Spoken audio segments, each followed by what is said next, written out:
ACEs for Autism is a nonprofit dedicated to positively impacting the lives of children with autism spectrum disorders and their families. WNCT's Courtney Allen has more on one of those families, the Weldons.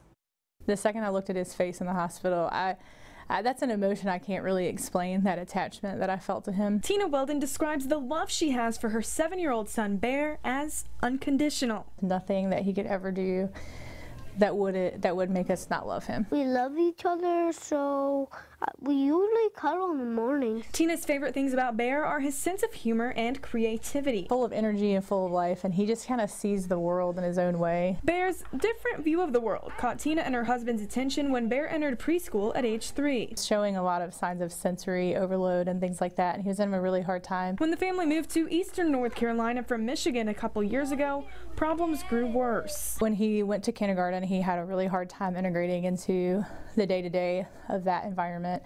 And so we were very concerned, and we were having a really hard time here in eastern North Carolina. We couldn't find anybody to test him. At that time, a friend told them about ACEs for Autism. ACEs helped the Weldons find somewhere for Bear to get tested. When Tina found out her son's diagnosis, she remembers feeling a sigh of relief. When you have no answers and you're not really sure why your kid's melting down constantly, or you're not really sure why they can't communicate with you, you start to get concerned about, what am I doing wrong? Am I not teaching him the right way? What do I need to do? And so when we found out, I felt a lot of hope that we could give him the resources he needs. She knew the help her son needed was right where she started, at ACEs.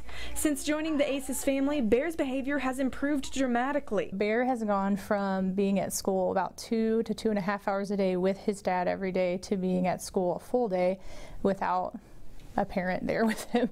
At home, we've really been able to move from doing everything for Bear to Bear being able to initiate to do things for himself. Bear has also improved socially. He's made a couple of friends here. Playing with my friends and doing games with them. At ACEs, Bear gets to play with his friends like Sam. Hi! And build lasers and fences. And you said you wanted to be what when you grew up? An engineer.